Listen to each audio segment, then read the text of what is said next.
3 seconds. That was all it took for my life to change. One moment I was the fat maid everyone laughed at inside the most dangerous mansion in Sicily. The next moment I was standing between a bullet and the most feared mafia boss in Europe. The strange part? The bullet wasn't what terrified me. It was the look in his eyes afterward. Because when Alessandro Moretti looked at me that night, he didn't look at me like a servant. He looked at me like something that belonged to him. And that was the beginning of everything. Chapter 1. The maid everyone mocked. The first thing people noticed about me was my weight. The second thing was that I never fought back. In the Moretti estate, those two facts were enough to make me everyone's favorite target. The mansion stood on a cliff overlooking the Sicilian coast, a palace of white stone, black iron gates, and old blood-stained history. From the outside, it looked beautiful.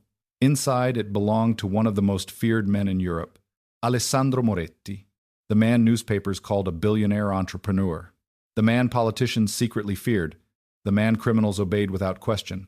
I had never spoken more than 3 words to him. I intended to keep it that way. At 6 o'clock every morning, I began cleaning the east wing. The marble floors stretched endlessly beneath crystal chandeliers. Every room looked expensive enough to buy an entire village, and every day felt exactly the same.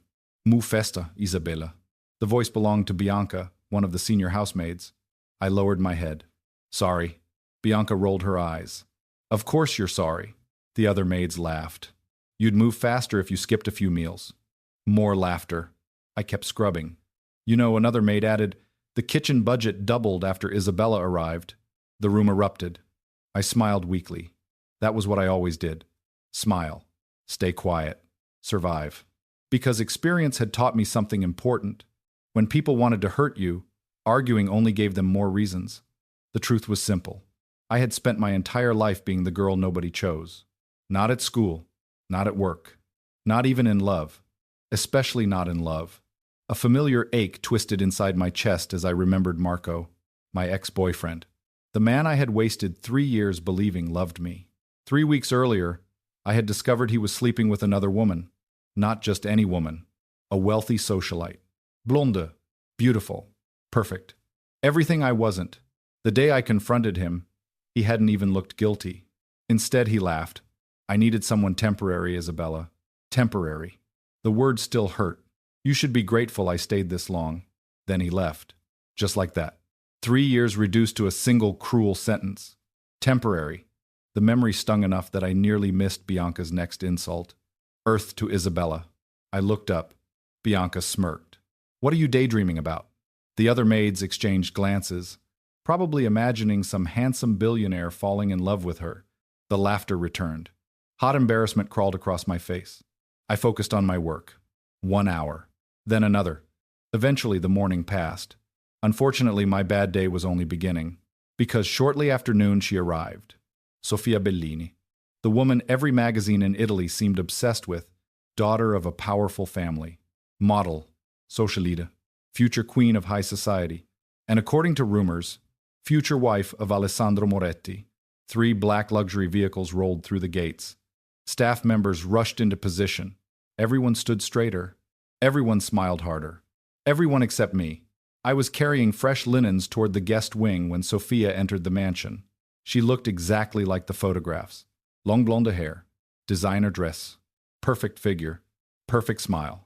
Perfect everything. The kind of woman who had never been ignored a day in her life. She walked through the entrance hall as if she owned it already. Several staff members greeted her. She barely acknowledged them. Then her eyes landed on me. Unfortunately, I immediately wished they hadn't. Her gaze swept over my body. Slowly. Judgmentally. The way rich people sometimes looked at furniture they disliked. Her lips curved. Not kindly. She's one of the maids? Bianca nodded eagerly. Yes, Miss Bellini. Sophia tilted her head. Interesting hiring standards. Several servants laughed nervously. My stomach tightened. I lowered my eyes. Maybe if I stayed silent, you... Her voice stopped me. I froze. Look at me. Reluctantly, I obeyed. Her smile widened. How old are you? 24. She stared another second. That's unfortunate. The surrounding staff chuckled. I felt heat rising into my cheeks.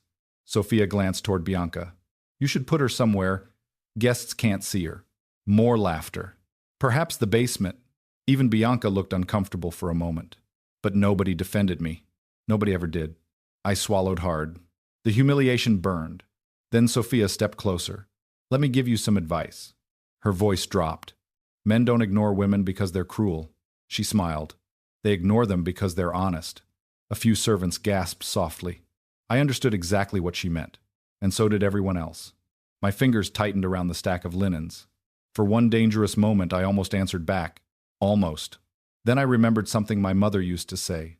Never waste your strength fighting people determined not to understand you. So I simply nodded. Yes, Miss Bellini. Sophia looked disappointed. Apparently, she had hoped for tears. Instead, she walked away. The crowd followed her, leaving me standing alone in the hallway. Again, I released a slow breath. The worst part wasn't the insult. The worst part was that a small piece of me believed her. Because no matter how many times I told myself otherwise, I still struggled to see my own worth. The afternoon dragged on. By evening, the mansion buzzed with preparation.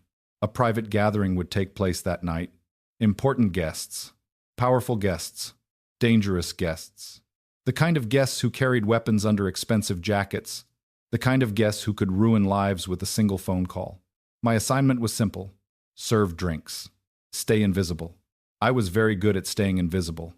At least I thought I was. The grand ballroom glowed beneath enormous chandeliers. Music drifted softly through the air.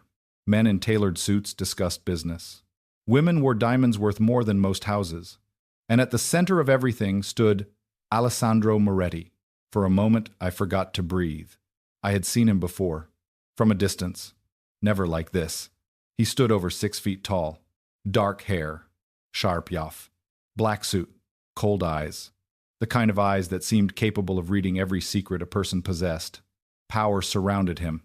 Not the loud kind, the quiet kind. The kind that didn't need to announce itself. People moved when he spoke. People listened when he looked at them. People feared disappointing him. Even from across the room, I could feel it. The authority, the danger, the control. Sophia stood beside him. Beautiful, elegant, perfect. She smiled constantly. Alessandro didn't. Not once. He appeared bored, detached, almost irritated. I looked away quickly. A maid staring at the boss was never a good idea. I grabbed a tray and moved through the crowd. One table, then another. Everything remained peaceful, until it didn't.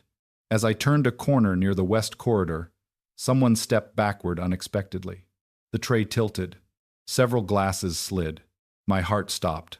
No, no, no. One glass fell. Red wine splashed across an expensive black suit. Silence. Absolute silence. My blood turned cold. Slowly, I looked up and found myself staring directly into the eyes of Alessandro Moretti, the most feared man in Sicily. The room froze.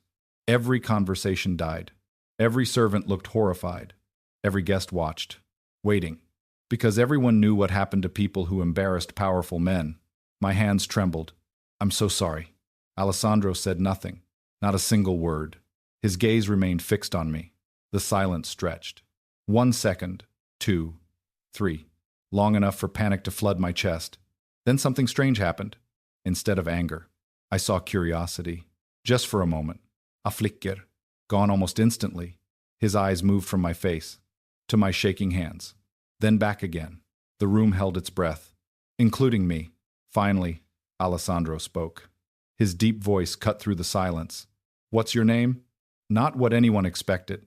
Including me, Isabella. The room remained frozen. Alessandro continued studying me. Far longer than necessary. Far longer than comfortable.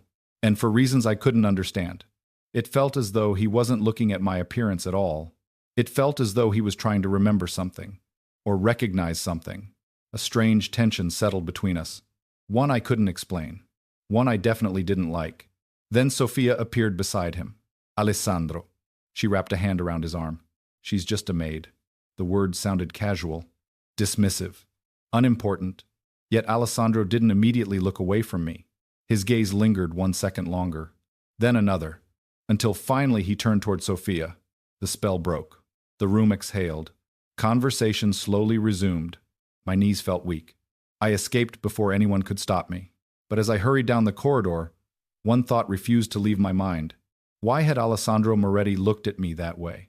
And why did it feel as though the most dangerous man in Italy had just noticed I existed?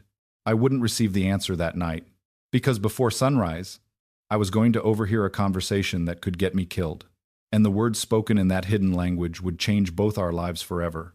Chapter 2. The Language of Traitors. I barely slept that night. Every time I closed my eyes, I saw Alessandro Moretti's face. Not because I was attracted to him, at least that's what I told myself. It was because of the way he had looked at me, as though I was some kind of puzzle, as though he knew something I didn't. The thought followed me into the early hours of the morning. By 4:30 I was already awake. The estate remained silent. Most of the guests from the previous evening were still asleep. The sea crashed softly against the cliffs below the mansion. Dark clouds hung over the Sicilian coast. The world felt suspended between night and day. I grabbed my cleaning cart and headed toward the west wing. It was one of the oldest sections of the estate. Few servants worked there. Few guests visited. And according to rumors, Alessandro conducted his most private meetings in those rooms. I had no intention of getting involved in anything connected to the Mafia. My goal was simple. Work. Earn money. Survive. Nothing more. Unfortunately, fate seemed to have other plans. Around 5 in the morning, I was polishing antique mirrors in a corridor near the old library when I heard voices. Male voices. Low. Serious. I immediately froze. The library should have been empty. The meeting room attached to it was supposedly unused. Yet the voices continued. One of them sounded familiar. Very familiar. I moved closer. Not enough to spy. Just enough to know whether I should leave. Then I heard something unexpected. The men weren't speaking Italian. They weren't speaking English either. The language sounded ancient, complicated, almost forgotten. Most people would have heard meaningless sounds. I didn't, because my grandfather had spent years teaching me. A rare dialect once used by criminal families operating between Sicily and Malta generations ago. Few people still knew it existed. Even fewer could understand it. I understood every word. My blood ran cold. Everything is prepared. The shipment arrives in 3 days. The bodyguards have already been replaced. A second voice answered. Good. Silence followed. Then came the sentence that changed everything. When Moretti attends the meeting, he dies. My heart nearly stopped. I stood completely still, certain I had misunderstood. But the conversation continued. Detailed. Specific. Terrifying. They discussed security schedules. Vehicle routes. Names. Weapons. Escape plans. This wasn't a rumor. This wasn't idle conversation. This was an assassination. Someone inside the organization planned to murder Alessandro Moretti. And judging by their confidence, the traitor was close to him. Very close. I backed away carefully. My pulse thundered in my ears. Leave. That was the smart decision. Forget what I heard. Pretend none of it happened. People who stumbled into Mafia secrets didn't live long. I knew that. Everyone knew that. But another thought refused to leave my mind. Someone was planning to kill him. The memory of his eyes returned unexpectedly. Cold. Controlled. Lonely. For reasons I couldn't explain, the idea of him being betrayed bothered me. I turned the corner, then stopped. What was I doing?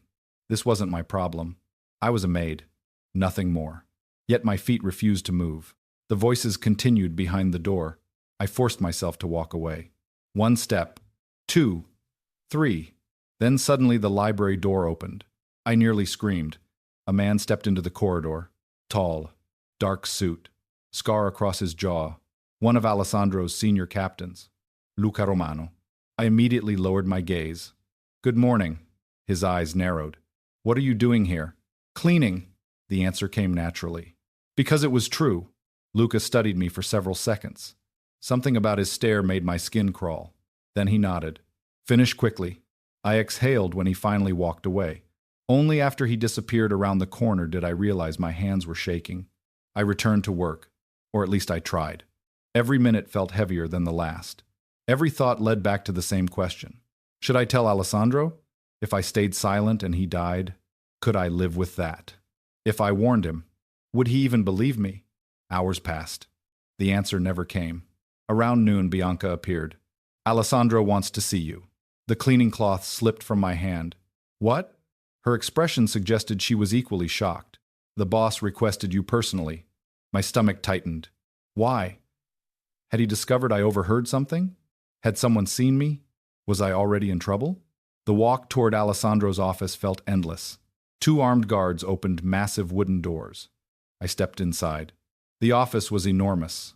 Dark wood. Ancient books. Floor-to-ceiling windows overlooking the sea. And behind the desk sat the most powerful man in Sicily, Alessandro Moretti. He looked up as I entered. Instantly, the room felt smaller. His attention had that effect. Close the door. I obeyed. The click echoed loudly.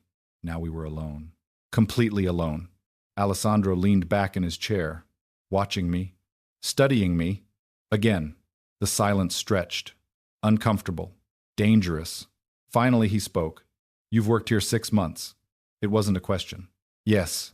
You have no disciplinary reports. No. You never ask for favors. No. His gaze sharpened. You also never looked directly at me. Heat flooded my face. I hadn't expected that. Sorry. A faint expression crossed his face. Almost amusement. Almost. Then it disappeared. You were near the West Library this morning. My heart stopped. He knew. Somehow he knew. I tried to remain calm. Yes. Why? Cleaning. His eyes never left mine. Only cleaning? The room suddenly felt 10 degrees colder. I couldn't breathe properly. My instincts screamed at me to stay silent, but another voice whispered something else. If you leave now, he dies. Alessandro leaned forward. The movement was small, yet somehow intimidating. Isabella. The sound of my name coming from his mouth felt strangely intimate. Dangerously intimate. What aren't you telling me? Mi pulshamad. I stared at the floor, then at the desk, then finally at him. The words escaped before fear could stop them. I heard something. Silence. Complete silence. The atmosphere changed instantly. The predator had awakened. Alessandro's entire posture shifted. What did you hear? I swallowed. Men talking. His eyes narrowed. What men? I don't know. What did they say? I hesitated. 1 second. 2. 3. Then I repeated the sentence that had haunted me all morning. When Moretti attends the meeting, I took a shaky breath. Edis. The office became absolutely still. Even the ocean seemed to stop moving. Alessandro didn't blink, didn't react, didn't speak. For several terrifying seconds, he simply stared at me. Then finally, very slowly, he stood. And for the first time since I'd met him, I saw something beneath the cold exterior. Not anger, not surprise. Something far more dangerous. Recognition. As though I had just confirmed a suspicion he already possessed. As though he had been hunting a traitor for a very long time, and I had accidentally stepped directly into the middle of his war. Then Alessandro spoke. One quiet sentence. A sentence that sent ice through my veins. Tell me exactly who was in that room. Because what I didn't know yet was that one of those men had already realized someone was listening, and before the day ended, that person would come looking for me. Chapter 3. The traitor's first move. The moment I finished speaking, the atmosphere inside Alessandro's office changed. Not slightly. Completely. The air itself seemed heavier. More dangerous. I suddenly understood why powerful men feared him. Why rival families avoided provoking him. Why entire organizations obeyed a single word from his mouth. Because beneath the expensive suits and billionaire image, Alessandro Moretti was still a predator. And predators became most dangerous when they smelled betrayal. Who was there? His voice remained calm. Too calm. I forced myself to think. I only saw one man clearly. Who? Luca Romano. The silence that followed lasted only a second. Yet somehow it felt much longer. Alessandro's expression didn't change. But his eyes did. Something cold flashed there. Something calculating. Anyone else? I shook my head. The others were inside the room. His jaw tightened. How much of the conversation did you understand? I hesitated. All of it. For the first time, genuine surprise appeared on his face. Only briefly. Then it vanished. All of it? Yes. The dialect is nearly extinct. My grandfather taught me. Alessandro starred. As though he had just discovered something unexpected. Something valuable. Then he moved around the desk. I instinctively stepped back. The difference in size between us suddenly felt overwhelming. He stopped directly in front of me. Close enough for me to notice the faint scent of expensive cologne. Close enough to make my heart beat faster. Not because of attraction. Because Alessandro Moretti always felt dangerous. Even standing still. Especially standing still. You understand what happens now? I swallowed. No. His gaze hardened. If the wrong people learn you overheard that conversation. He paused. You won't survive the week. Ice flooded my stomach. I already knew that. But hearing him say it made everything feel real. Suddenly, this wasn't a story. It wasn't gossip. It wasn't curiosity. Someone wanted Alessandro dead, and now I was involved. Alessandro stepped away. Until further notice. You stay inside the estate. What? It's not a request. My eyes widened. I still have work. You'll work here. I already work here. His expression remained unchanged. You know exactly what I mean. Unfortunately, I did. He wasn't talking about housekeeping. He was talking about protection. Or surveillance. Possibly both. Before I could answer, a knock interrupted us. The office doors opened. Marco entered. My ex-boyfriend. For one horrifying second, I forgot how to breathe. He wore an expensive suit now. A security badge. Apparently, he'd found employment with one of the organizations connected to the Moretti family. The moment he saw me, confusion flashed across his face. Then annoyance. Then something worse. Embarrassment. As if my presence alone inconvenienced him. Boss. Marco nodded respectfully toward Alessandro. Then his eyes shifted back to me. What is she doing here? The question sounded almost insulting. Alessandro noticed. I could tell, because his gaze immediately sharpened. You know Isabella? Marco laughed lightly. We used to date. Used to date. 3 years reduced to 3 words. Typical. Alessandro looked from Marco to me. Then back again. The room grew strangely quiet. Something about the situation clearly interested him. Marco continued talking, apparently unaware of the danger. She's harmless. His smile carried traces of old cruelty. Trust me. My chest tightened. I hated that smile. The same smile he'd worn the day he destroyed me. Alessandro noticed that too. Every emotion crossing my face. Every reaction. Nothing escaped him. Finally he spoke. Leave. Marco immediately nodded. Of course. The office door closed behind him. Silence returned. I released a breath I hadn't realized I was holding. Then Alessandro said something unexpected. He's an idiot. I blinked. What? Your ex. The statement caught me completely off guard. For one brief moment, the corner of Alessandro's mouth almost moved. Almost. Then the expression disappeared, leaving me wondering whether I'd imagined it. The conversation ended shortly afterward. Or so I thought. Because by evening, everything changed. The sun had already begun sinking toward the horizon when I left the main building. My assignment was simple. Deliver fresh linens to one of the guest houses near the cliffs. The path wound through gardens overlooking the sea. Beautiful. Quiet. Isolated. Too isolated.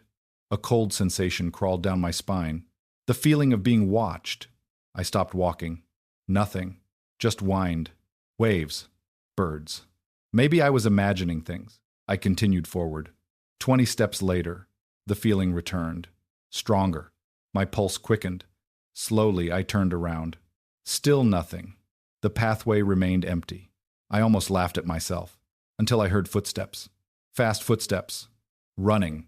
My heart slammed against my ribs. A figure emerged from behind a hedge. Black clothing. Face covered. Moving directly toward me. For 1 second, my mind refused to process what I was seeing. Then instinct took over. Run. The basket of linens hit the ground. I turned and sprinted. The attacker followed. My lungs burned. Gravel slipped beneath my shoes. The cliffside path narrowed. The footsteps behind me grew closer, much closer. Panic exploded through my body. This wasn't robbery. This wasn't intimidation. The attacker wasn't shouting, wasn't demanding anything. He wanted me dead. I risked a glance backward. Big mistake. My foot caught a loose stone. The world tilted. Suddenly I was falling. The cliff edge appeared beside me, terrifyingly close. My body slid across loose gravel, straight toward open air, toward a drop that would kill me instantly. I screamed. Then a hand wrapped around my wrist. Hard. Strong. Unyielding. My body jerked violently to a stop. For one terrifying second, I dangled half over the cliff. The ocean roared below. Death waited only a few feet away. Then another hand grabbed my arm, pulling, lifting, saving. Moments later, I collapsed onto solid ground, breathing hard, shaking uncontrollably. A shadow moved in front of me. I looked up and found Alessandro kneeling beside me. His face looked different. Not calm, not cold, angry, furious. Not at me, at whoever had done this. The realization startled me, because Alessandro Moretti wasn't supposed to care. Yet the expression in his eyes told a different story. He grabbed my shoulders. "Are you hurt?" The question came immediately. Urgently, I shook my head. My voice broke. Alessandro's jaw tightened. His gaze shifted toward the fleeing attacker. Several armed guards were already chasing the man through the gardens. Unfortunately, the attacker disappeared into the trees. Gone. Escaped. A dangerous silence settled over the cliffside. Then Alessandro looked back at me. Really looked. His hands remained on my shoulders, as though confirming I was alive. As though confirming I was real. The intensity in his eyes made my pulse stumble. Did you see his face? No. Damn it. The curse sounded raw, uncontrolled. Unlike him, I stared. Alessandro rarely showed emotion. Everyone knew that. Yet now, something had broken through the mask. The realization seemed to hit him too, because he slowly released me, creating distance, rebuilding control. Unfortunately, the damage was already done. I had seen it. The fear, not fear for himself, fear for me. Night fell quickly after that. Extra guards appeared around the estate. Security doubled. Nobody said the words aloud, but everyone understood. Someone had tried to kill me. The news spread rapidly. So did the rumors. Most servants avoided me. Others stared. A few looked frightened, as if I carried bad luck. Only one person didn't avoid me. Alessandro. Hours later, I discovered why. I was preparing to sleep when a knock sounded at my door. One of Alessandro's guards stood outside. "The boss wants to see you." Again, my stomach tightened. I followed him through silent corridors. Past security checkpoints. Past locked doors. Past areas servants never entered. Finally, we reached a private wing. The guard opened the final door. I stepped inside and froze. This wasn't an office. It wasn't a meeting room. It was Alessandro's private floor. His living quarters. The realization hit me instantly. Dangerously. Confusingly. Alessandro stood beside a window overlooking the sea. Moonlight illuminated his profile. For a moment, neither of us spoke. Then he turned and delivered a sentence that changed everything. "You are no longer staying in the servants' wing." My heart skipped. What? His expression remained unreadable. "The person who attacked you failed." Silence. "He'll try again." I swallowed. What does that mean? Alessandro's eyes locked onto mine. Possessive. Protective. Terrifying. "It means you're moving here." I stared. Unable to speak. Unable to think. Because there was only one thing more dangerous than a mafia traitor hunting me. Living under the same roof. As Alessandro Moretti. And neither of us knew yet that the next attack would reveal a secret connecting the traitor directly to someone he trusted most. Chapter 4. The Girl Who Never Forgets. I spent my first night in Alessandro Moretti's private wing staring at the ceiling. Sleep was impossible. Every few minutes I found myself replaying the events near the cliff. The masked attacker, the fall, the hand grabbing my wrist, and Alessandro's expression when he thought I might die. That expression disturbed me more than the attack itself, because powerful men like Alessandro didn't lose control.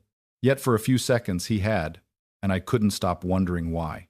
The bedroom assigned to me was larger than the apartment where I'd grown up. A king-size bed, private balcony, marble bathroom, fresh flowers. Everything felt wrong. I didn't belong here. The servants' wing had always felt safe, because nobody noticed me there. Now I was sleeping only a few doors away from the most feared mafia boss in Italy. Nothing about that felt safe. Especially when I woke up the next morning and discovered the entire estate already knew. The stares began immediately. Servants whispered. Guards exchanged looks. Several women openly glared at me. The worst reaction came from Sofia Bellini. I encountered her during breakfast. Unfortunately, she entered the dining room just as I was leaving. The moment she saw me walking out of the private family section, her smile disappeared. Instantly. What is she doing here? The room fell silent. Nobody answered. Sophia's gaze narrowed. Then she noticed the guard standing beside me. Understanding flashed across her face, followed by rage. "You're staying upstairs?" I remained quiet. Big mistake. Her expression darkened further. "Answer me." Before I could respond, another voice interrupted. That's enough. Every person in the room froze, including Sophia. Alessandro stood near the entrance. Black suit, cold eyes, perfect posture. The atmosphere shifted immediately. Power always entered the room before he did. Sophia turned toward him. Alessandro, this is ridiculous. His gaze never left hers. What is? She's a maid. The word sounded like an insult. Alessandro remained silent. Sophia continued. People are talking. Let them. The answer came instantly. Without hesitation, without apology, the room became even quieter, because everyone understood what had just happened. Alessandro Moretti had publicly chosen a side, and for the first time, it wasn't Sophia's. The realization seemed to hit her hard. Color drained from her face. For a second, genuine humiliation appeared in her eyes. Then she recovered. Barely. I only care about your reputation. Alessandro's expression didn't change. Then stop damaging it. The conversation ended right there. Not because Sophia wanted it to, because Alessandro had decided it was over. The entire room understood, including me, and unfortunately, that made me even more dangerous in Sophia's eyes. The investigation began shortly afterward. I was summoned to Alessandro's office again. This time several members of his security team were present. Maps covered the table. Photographs. Reports. Vehicle routes. The atmosphere felt tense. Focused. Professional. Alessandro stood beside a large screen. We're going over everything. I nodded nervously. One of the investigators spoke first. Miss Rossi, tell us exactly what happened. For nearly an hour, I repeated every detail from the attack, every sound, every movement, every step. Eventually, one investigator sighed. That's not enough. I felt disappointed. I wanted to help. I truly did. But perhaps there simply wasn't enough information. Then Alessandro asked a question. A strange question. When the attacker ran toward you, his eyes met mine. What was he wearing? The investigator frowned. Boss, we already know he wore black. Alessandro ignored him, still looking at me, waiting. For some reason, I closed my eyes. The memory returned immediately. Sharp, clear, perfect. Almost as though I were watching it happen again. The jacket was black. The investigator nodded. Exactly. I continued. The zipper was silver. The room grew quiet. The left sleeve had a tear near the wrist. One investigator looked up. The boots were military. Another pause. The watch. Alessandro's eyes narrowed. What watch? I opened my eyes. The attacker wore a watch. Several people exchanged confused looks. You saw that? I nodded. It was scratched. Silence. On the lower edge. More silence. And the symbol on the dial was a falcon. Nobody spoke. The room suddenly felt different. One investigator slowly sat down. Another looked genuinely shocked. Alessandro's expression remained unreadable, but his attention intensified. The questions continued, and so did the memories. Every answer surprised them more. The watch, the gloves, the height, the weight, the way he favored one leg, even the pattern of dirt on his boots. By the end of the interview, nobody looked skeptical anymore. They looked stunned. Finally, one investigator asked the obvious question. How do you remember all this? I blinked. What do you mean? Most people wouldn't notice half those details. I hesitated, then shrugged. I just do. The room remained silent. Because to me, it wasn't unusual. My entire life had been like this. I remembered things. Faces. Dates. Conversation. Numbers. Details. Everything. Most people forgot. I never did. My grandfather used to joke that my brain was cursed. Sometimes I believed him. After the meeting ended, Alessandro stopped me before I could leave. Stai. The others exited. The office door closed. Suddenly we were alone. Again, his gaze settled on me. Thoughtful. Intense. Dangerously focused. Why didn't you tell anyone? I frowned. Tell them what? About your memory. I laughed softly. There wasn't much to tell. His eyebrow lifted. You can remember details most investigators miss. I shifted uncomfortably. It doesn't seem important. Alessandro stared at me for several seconds. Then he said something unexpected. You're wrong. The words came quietly. Yet somehow they hit harder. Because Alessandro wasn't talking about my memory anymore. He was talking about me. For one strange moment, It felt as though he saw value in me that nobody else ever had, including myself.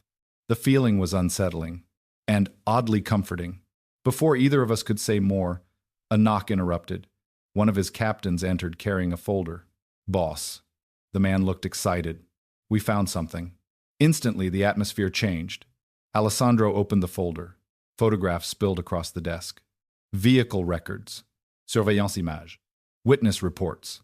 I watched his expression carefully. Nothing changed at first. Then everything changed. His eyes narrowed.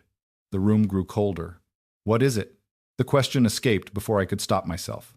Alessandro remained silent, studying one photograph, then another.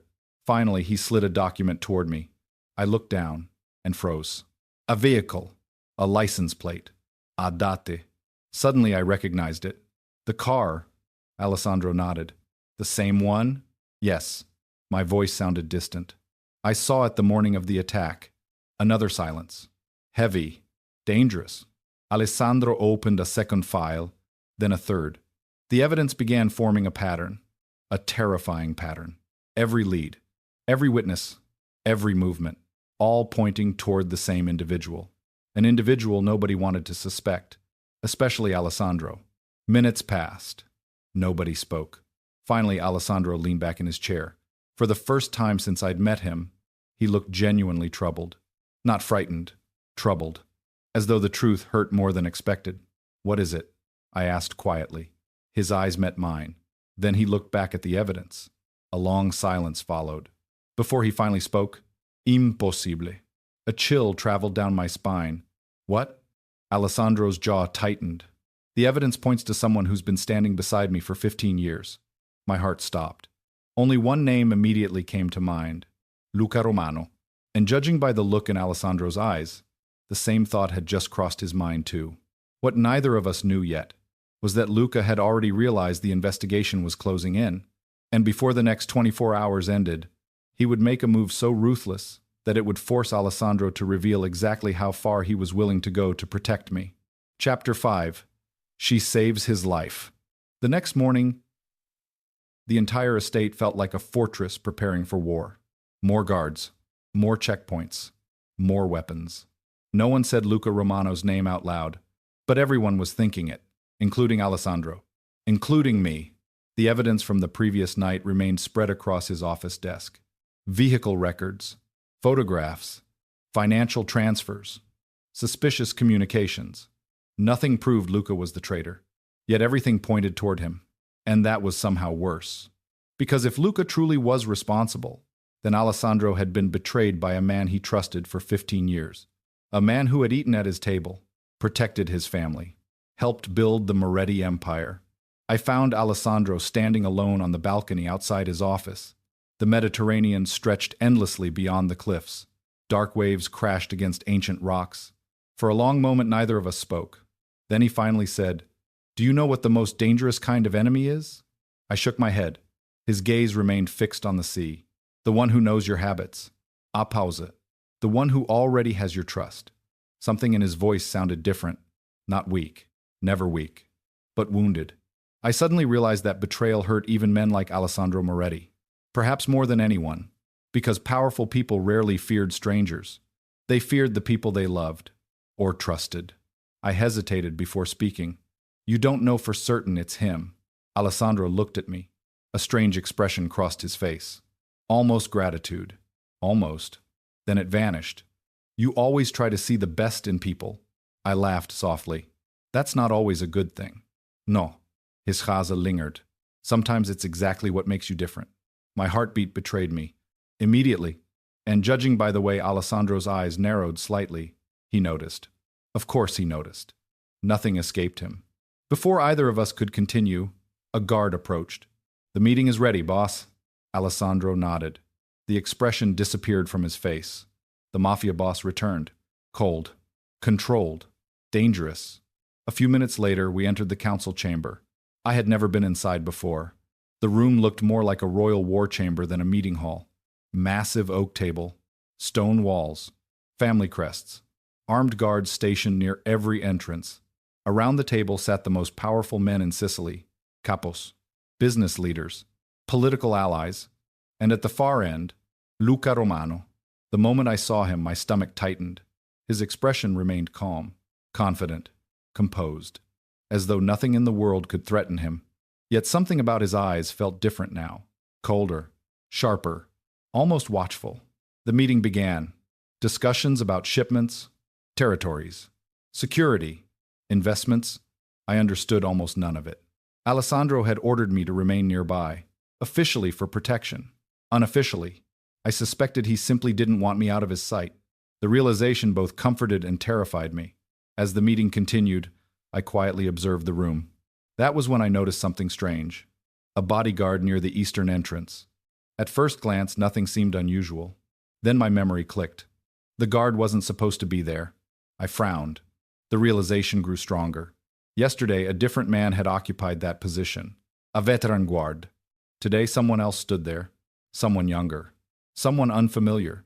I stared, trying to understand why the detail bothered me so much. Then I noticed the watch. My blood turned cold. A silver watch. Scratched near the lower edge. A falcon symbol on the dial.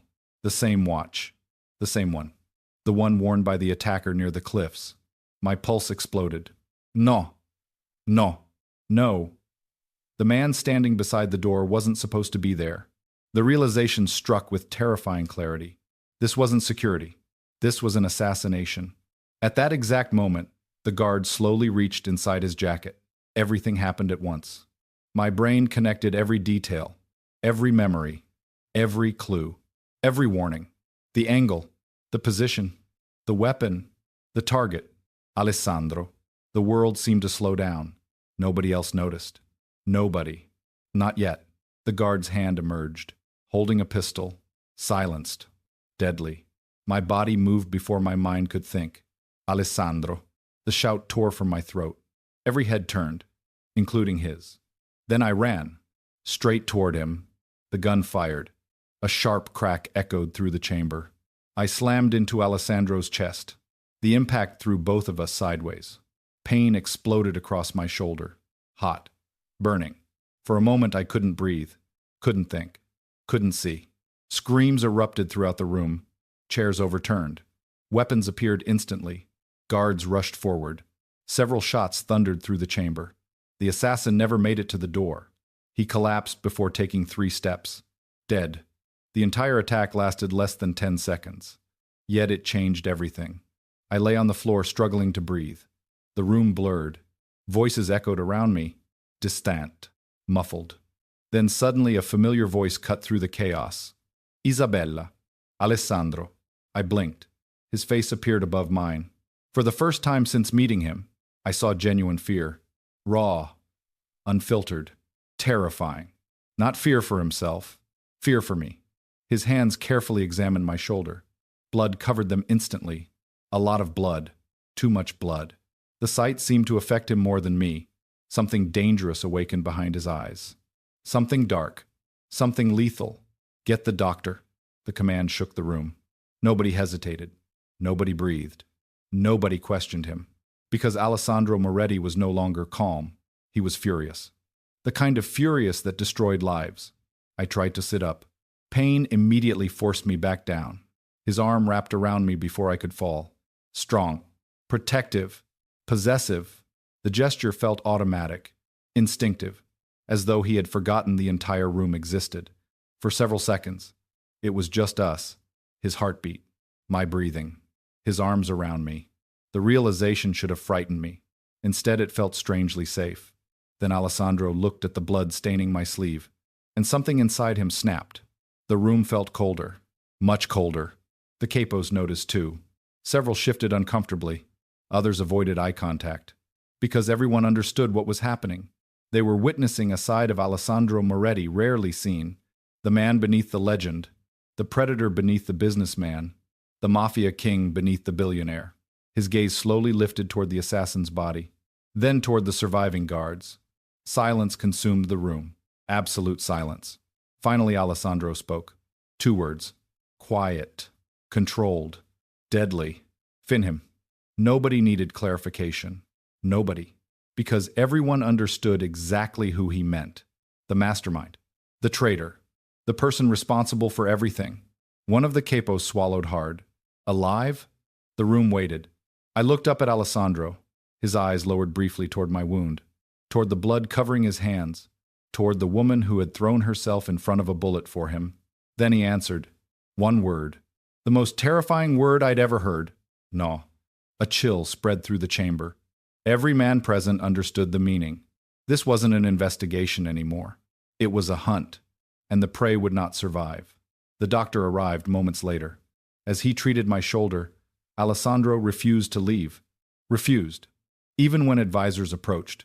Even when capos requested instructions. Even when security updates arrived, his attention remained fixed on me. Only me. Eventually, the doctor finished. The bullet only grazed her. Relief visibly passed through the room. Through Alessandro, too. Though he tried to hide it.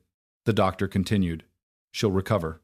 For the first time all day, Alessandro closed his eyes briefly. 1 second. No more.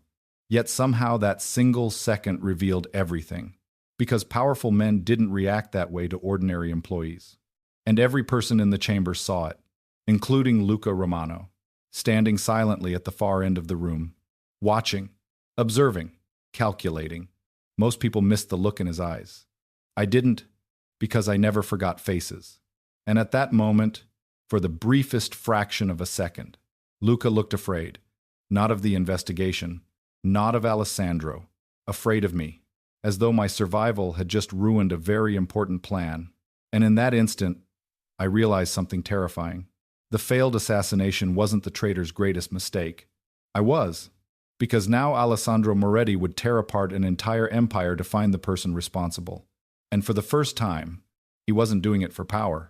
He wasn't doing it for revenge. He was doing it because someone had tried to hurt me. The problem was, the deeper we dug into the conspiracy, the more impossible the truth would become. Because the next piece of evidence wouldn't point to Luca Romano. It would point to someone even closer to Alessandro than Luca had ever been. Chapter 6. Possessive Mafia Boss. 3 days after the shooting, I realized something important. Being protected by Alessandro Moretti was almost as exhausting as being hunted by his enemies. Almost.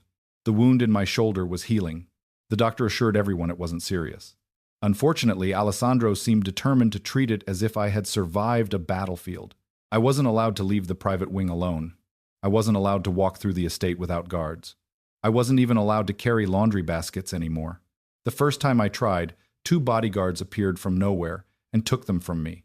The second time, Alessandro himself caught me, and that conversation ended exactly as badly as expected. "What are you doing?" I looked down at the basket. "Carrying towels." His expression remained blank. "Dangerous." I stared. "Towels are dangerous?" "Falling stairs." I blinked. "What?" "Slippery floors." The answer came immediately, without hesitation, as though he had genuinely considered it. I folded my arms. "You're impossible." His eyes narrowed slightly. "And you're reckless." The fact that he sounded irritated only made me more annoyed. "I lived 24 years before meeting you." "Poorly."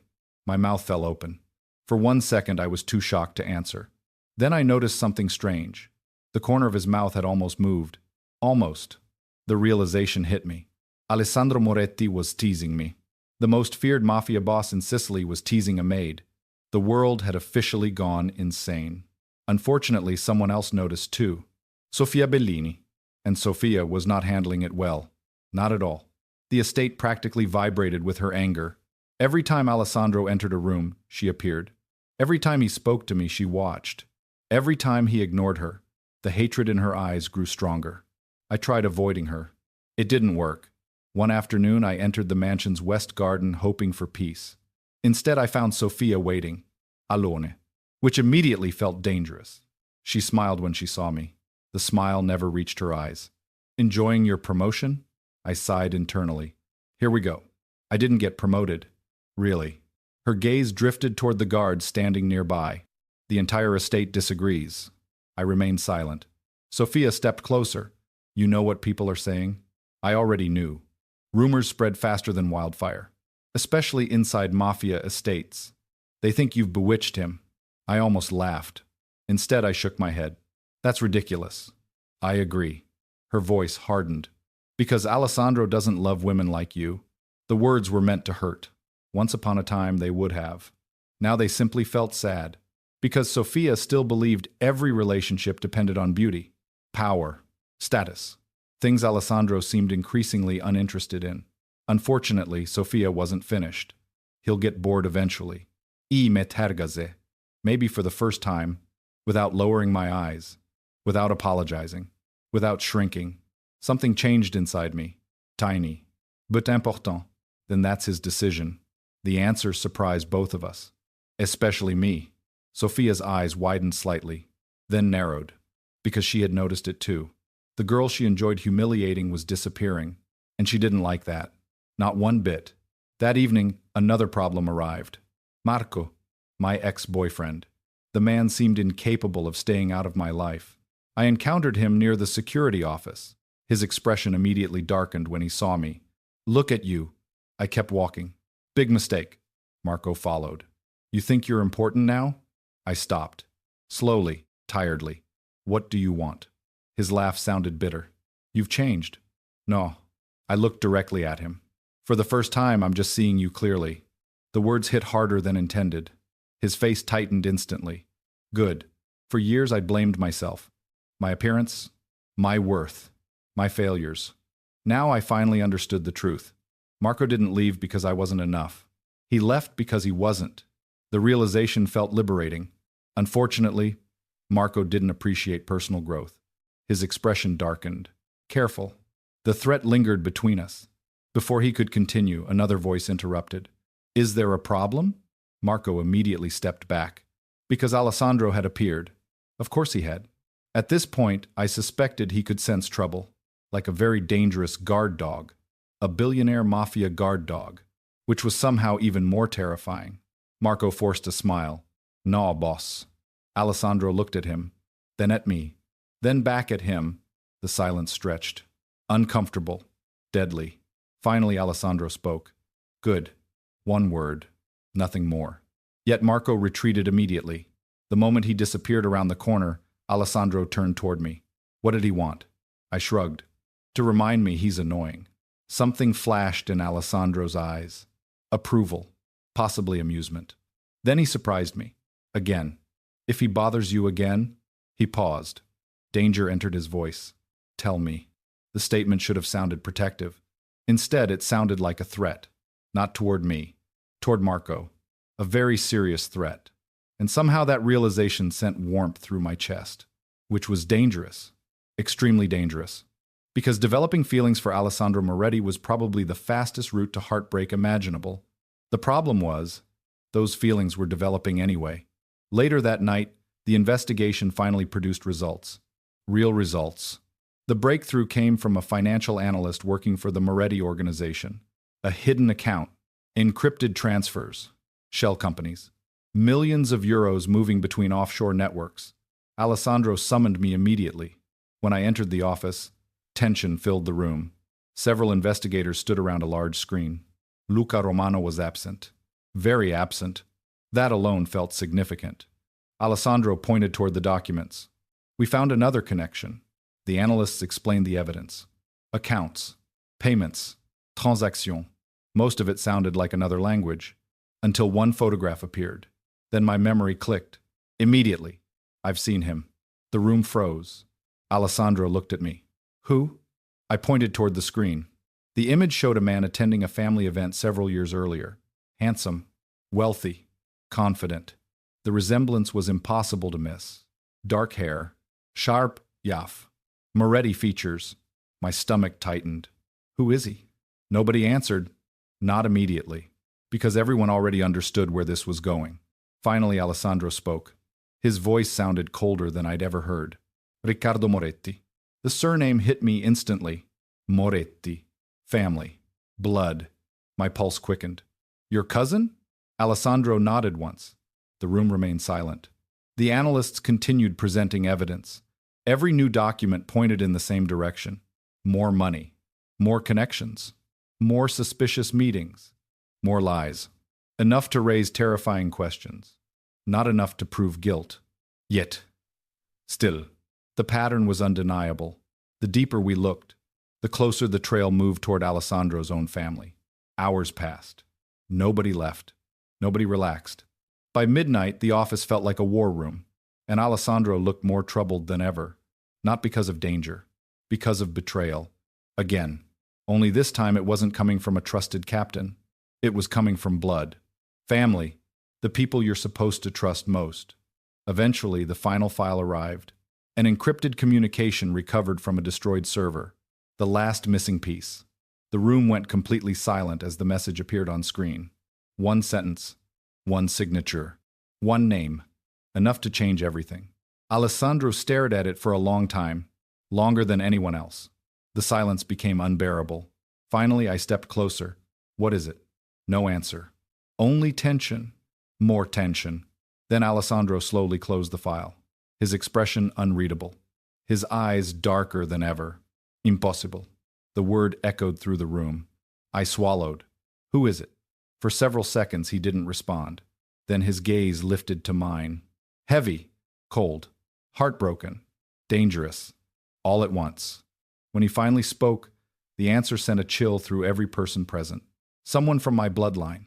The room froze. And for the first time since arriving at the Moretti estate, I understood the true scale of the war surrounding us. This wasn't merely a mafia conspiracy. It wasn't just betrayal. It wasn't even a fight for power. It was a civil war inside the Moretti family itself. And the next move would force Alessandro to choose between his empire and his own blood. Chapter 7. The Big Reveal. The next 48 hours changed everything. Until then, the investigation had been about finding a traitor. Now it was about surviving a family war. The moment Riccardo Moretti's name entered the conversation, the atmosphere inside the estate transformed completely. Nobody trusted anyone. Every phone call was monitored. Every security route changed. Every guard reassigned. For the first time since I arrived at the Moretti estate, I saw genuine concern among the capos. Not fear. Concern. Because enemies outside the family were predictable. Enemies inside the family were not. And Riccardo Moretti wasn't just family. He was one of the wealthiest members of the dynasty. A man with influence. Resources. Connections. The kind of man capable of funding an entire war. The kind of man dangerous enough to challenge Alessandro himself. 3 days later, Riccardo arrived at the estate. Openly. Confidently. As though nothing had happened. As though nobody suspected him. As though he hadn't been connected to multiple assassination attempts. The entire mansion became silent when his convoy entered through the front gates. I watched from a second-floor balcony. My stomach tightened instantly. Riccardo looked different from Alessandro. Softer features. Lighter eyes. A charming smile. The kind of smile politicians used. The kind of smile that made people trust them. And somehow that made him even more frightening. Because unlike Alessandro, Riccardo looked harmless. The most dangerous predators often did. A family council was called immediately. Every senior member of the Moretti organization attended. Capos. Advisors. Family elders. Business partners. The meeting lasted nearly 4 hours. And by the end of it, nothing had been resolved. Because Riccardo denied everything. Calmly. Confidently. Perfectly. Every accusation received an answer. Every piece of evidence received an explanation. Every suspicious transaction had paperwork, lawyers, documents, witnesses. It was infuriating. Even I could see it. Riccardo had prepared for this. For years. Perhaps longer. By the time the meeting ended, several elders were already questioning the investigation. Exactly as he intended. That evening, Alessandro stood alone in his office. Again, the sea beyond the windows looked darker than usual. Storm clouds gathered across the horizon. The weather matched his mood. I quietly entered carrying coffee. He barely noticed. Not until I placed the cup on his desk. Then he finally looked up. For a moment, neither of us spoke. The silence felt different now. Comfortable. Familiar. Dangerous. Because somewhere along the way, Alessandro had become the first person whose silence didn't make me nervous. You should rest. The words escaped before I could stop them. His eyebrow lifted. That an order? I smiled slightly. Advice. Something softened in his eyes. Only for a second. Then it disappeared. Unfortunately, I noticed it. And so did he. The room suddenly felt smaller. My heartbeat accelerated. Alessandro leaned back in his chair, studying me. Again, he did that often now. So often. The strange part was, I no longer hated it. That realization terrified me. More than any assassin. More than any conspiracy. Because feelings for Alessandro Moretti could only end in disaster. Yet every day became harder to resist. The silence stretched. Then Alessandro unexpectedly asked, "Do you know what my father used to tell me?" I blinked. The question surprised me, because Alessandro rarely spoke about himself. Never voluntarily. No. A long pause followed. Then he said, "Never trust anyone who wants your power." I waited. There are only two kinds of people in this world. His gaze drifted toward the sea. The people who stand beside you, a pause, and the people waiting for you to fall. Something in his voice felt personal, painfully personal. I hesitated. What about family? For several seconds he didn't answer. Then a humorless smile appeared. The expression somehow looked sadder than anger. Family teaches that lesson first. The words hit me harder than expected. Suddenly I understood. This wasn't about Ricardo. Not entirely. This wound was much older, much deeper. And for the first time I realized Alessandro carried scars nobody could see. The next clue arrived unexpectedly, and it came from a place nobody anticipated: the estate archives. While helping organize old records, I discovered several boxes belonging to Alessandro's late mother. Most people would have ignored them. I didn't, because something about the dates caught my attention, and because my memory never let details go. Hours later, I stood in Alessandro's office holding a faded photograph. His eyes narrowed immediately. "Where did you get that?" "The archives." Silence. He slowly took the picture. The woman smiling back at us was beautiful. Dark hair. Warm eyes. Elegant. She looked nothing like the ruthless world surrounding the Moretti family. "Your mother?" His jaw tightened. "Yes." The answer came quietly, almost reluctantly. I looked closer. Then something strange happened. Recognition. A tiny detail triggered a memory. A symbol. A necklace. One I had seen somewhere before. Recently. Very recently. My pulse quickened. "Wait." Alessandro looked up. "What?" I grabbed another photograph. Then another. My mind moved rapidly. Connecting pieces. Finding patterns. The way it always did. Finally the answer emerged. The necklace. His eyes narrowed. "What necklace?" I pointed. "The one she's wearing." The room became silent. I looked at Alessandro, then at the photo, then back again. I saw it. Where? My heartbeat accelerated. Because suddenly I remembered, perfectly, at one of Ricardo's properties, displayed inside a private office photograph. The exact same necklace. The exact same family heirloom. The realization hit both of us simultaneously. Someone had stolen personal items belonging to Alessandro's mother. Someone inside the family. Someone close. Very close. The discovery changed everything. Because suddenly the motive wasn't just power. It was obsession, resentment, history, family. Hours later, another report arrived. And this one finally shattered the illusion. The investigators traced several secret communications, hidden accounts, private meetings, destroyed records. Everything converged toward one conclusion. Luca Romano wasn't the mastermind. He never had been. He was only a tool, a loyal lieutenant serving someone else. Someone wealthier, smarter, more patient. Riccardo Moretti, the true architect behind the conspiracy. The realization sent shockwaves through the organization. Several capos openly changed sides. Others disappeared. The war had officially begun. Unfortunately, Ricardo made his move first. The kidnapping happened that night. I never saw it coming. I had just left the library. The corridor was empty, silent, safe, or so I believed. A hand suddenly covered my mouth. Strong, professional. A second figure grabbed my arms.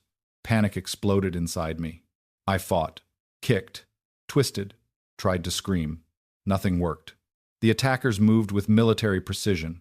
Within seconds, a needle pierced my neck. The world tilted. My vision blurred.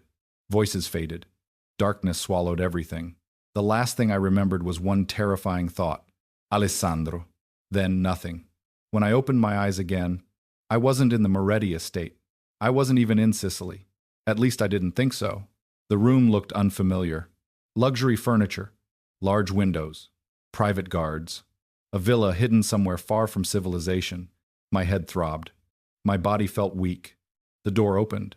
Footsteps approached. Slow, confident, deliberate. I already knew who it was before I looked up. Riccardo Moretti.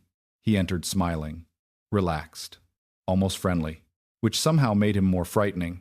He sat down across from me, crossed one leg over the other, and studied me carefully, as though examining a rare artifact. For several long seconds he said nothing. Then finally he smiled. Do you know why Alessandro became obsessed with you? Ice spread through my veins.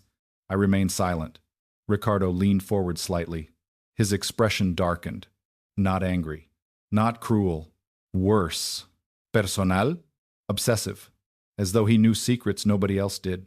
Then he delivered the sentence that changed everything. Because you remind him of the only woman he ever failed to save. My breath caught. The room suddenly felt colder. Much colder. Because for the first time, the mystery wasn't about Riccardo, or the traitor, or the war. It was about Alessandro Moretti himself, and the ghost that had haunted him long before I ever entered his life. Chapter 8. Public Protection. When Alessandro Moretti learned I had been taken, 3 men lost consciousness. Not because he touched them, because of the look on his face. The security footage from the corridor lasted only 12 seconds. 12 seconds. That was all it took for the most powerful man in Sicily to realize he had failed. Again, by the time the video ended, nobody inside the operations room dared speak. Nobody moved. Nobody breathed. Because Alessandro wasn't angry. Anger could be controlled. Anger could be managed. This was something else. Something darker. Something older. Something personal. The silence stretched for nearly a minute. Then Alessandro spoke. One sentence. Cold enough to freeze the room. Locked down every port. Nobody hesitated. Every airport. Commands immediately began flying across Sicily. Every road. Phones rang.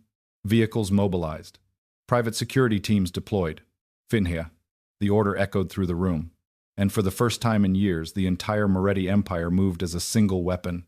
Not for territory. Not for money. Not for power. For Isabella. The realization unsettled everyone. Especially the older capos. Because they had known Alessandro for years, some for decades. They knew exactly what he looked like when he cared, and what they saw now terrified them. Meanwhile, I sat across from Riccardo Moretti, trying not to show fear, trying not to let him see how fast my heart was beating. Riccardo seemed amused, as though we were discussing family history over dinner instead of sitting inside a kidnapping site. You want to know about her? I didn't answer. He smiled anyway. The woman Alessandro failed. Something twisted inside my chest. I hated hearing those words. Failed. The word didn't fit the Alessandro I knew, or thought I knew. Riccardo leaned back. The world thinks Alessandro never loved anyone. A pausa. The world is wrong.